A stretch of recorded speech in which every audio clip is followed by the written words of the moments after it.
Today we're going to be checking out Trump's lawyer as he gets up to expose the entire Democrats in Congress. Without further ado, let's find out what this is about. Say this clearly.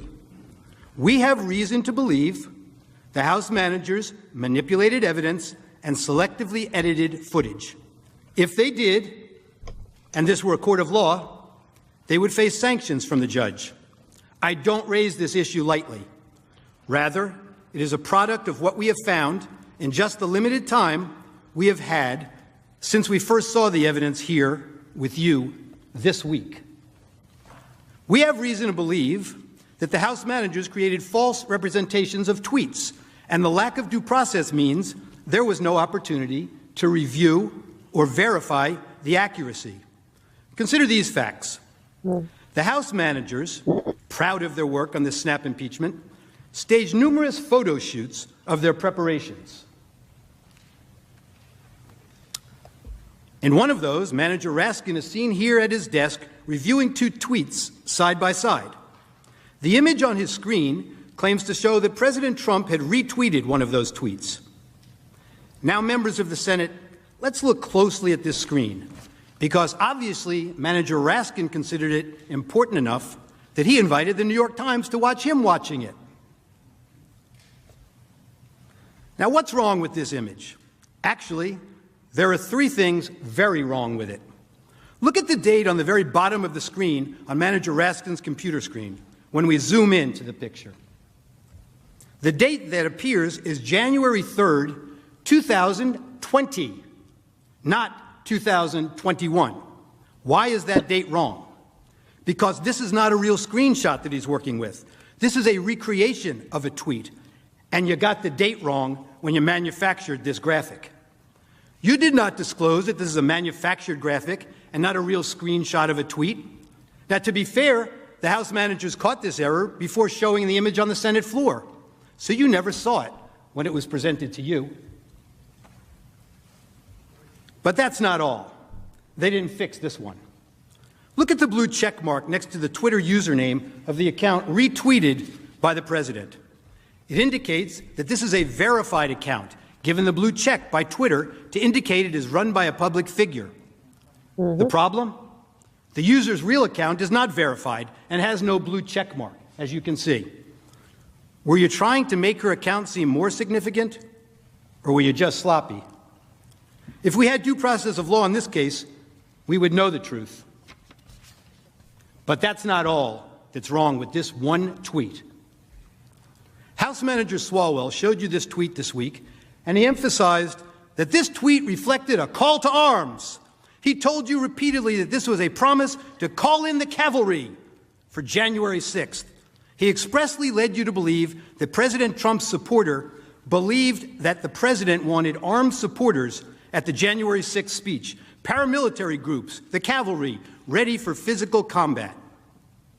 The problem is, the actual text is exactly the opposite. The tweeter promised to bring the Calvary, a public display of Christ's crucifixion, a central symbol of her Christian faith, with her to the president's speech, a symbol of faith, love, and peace. They just never want to seem to read the text and believe what the text means. You'll see this reported in the media last evening also. Words matter, they told you, but they selectively edited the president's words over and over again.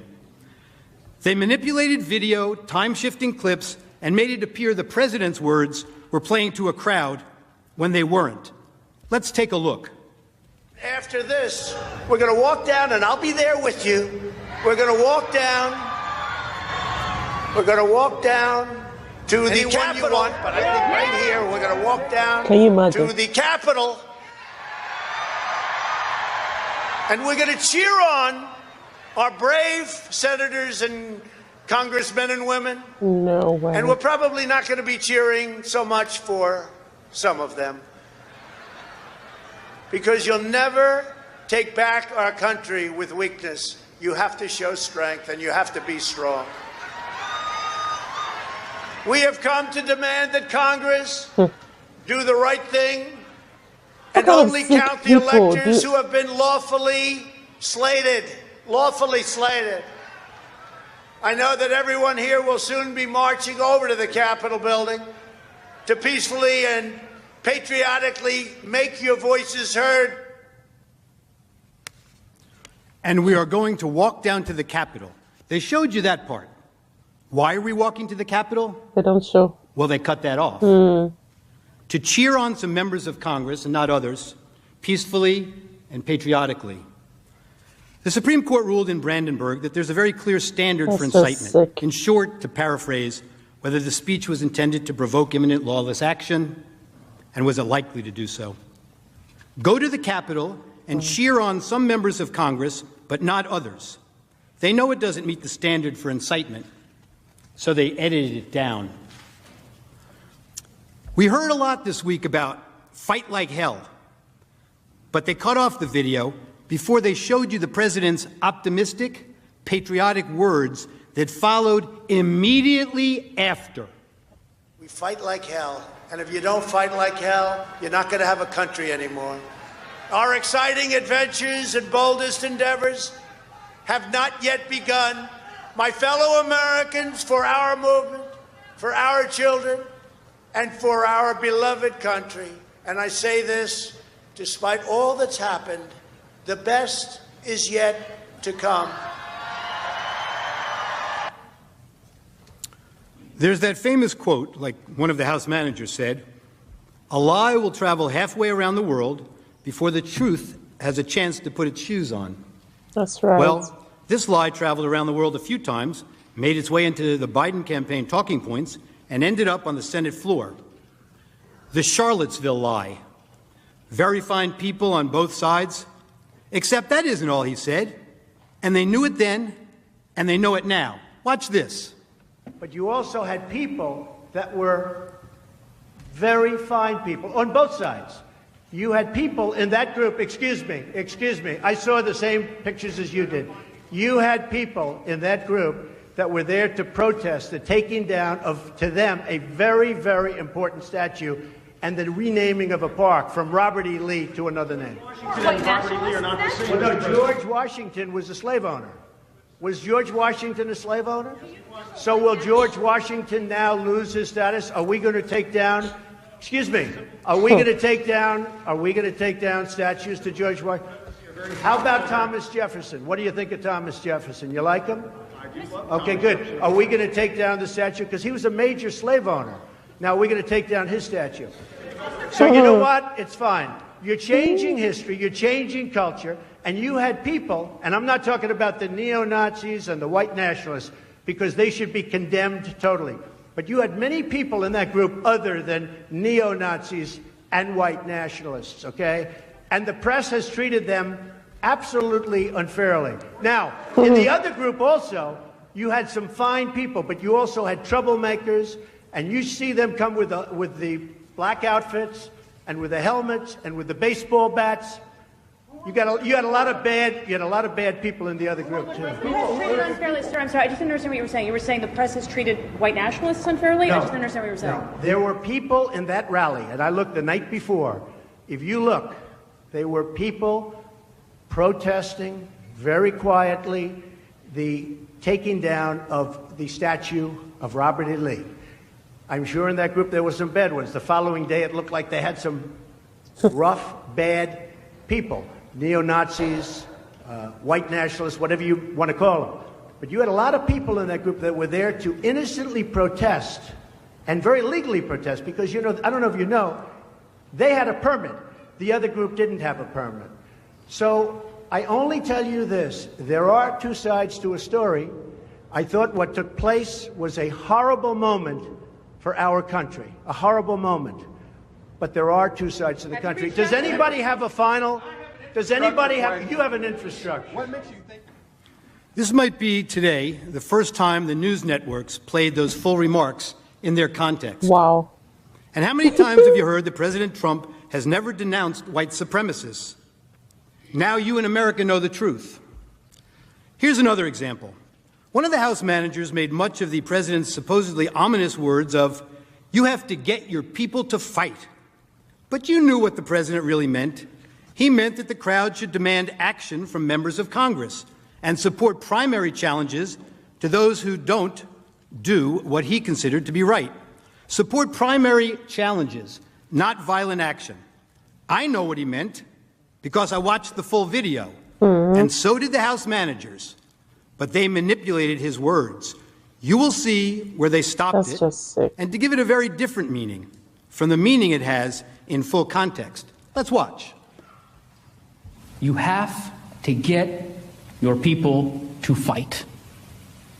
He told them. You have to get your people to fight.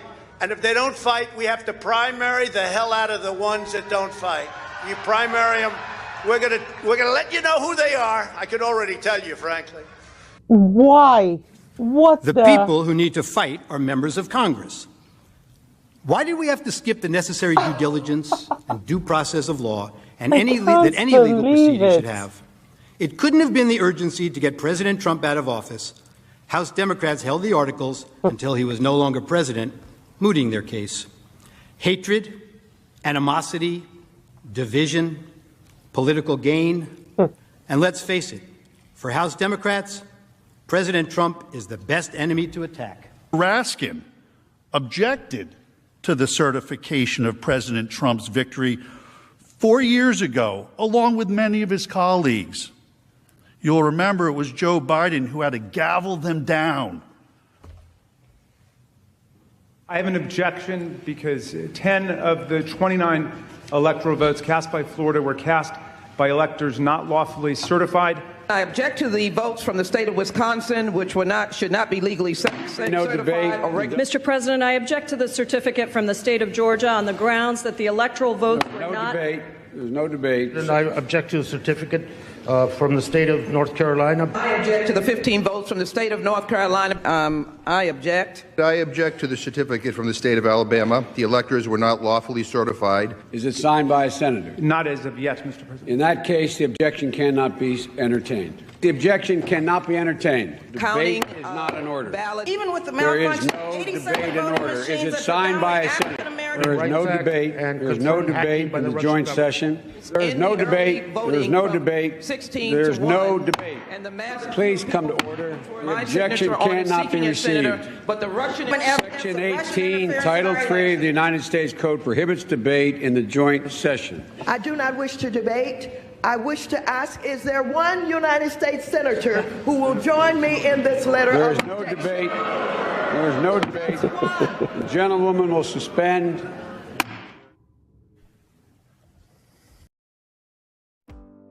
I mean, this video this video says a lot. It says a lot about the media. It says a lot about these people that just want you to hate someone just because they do.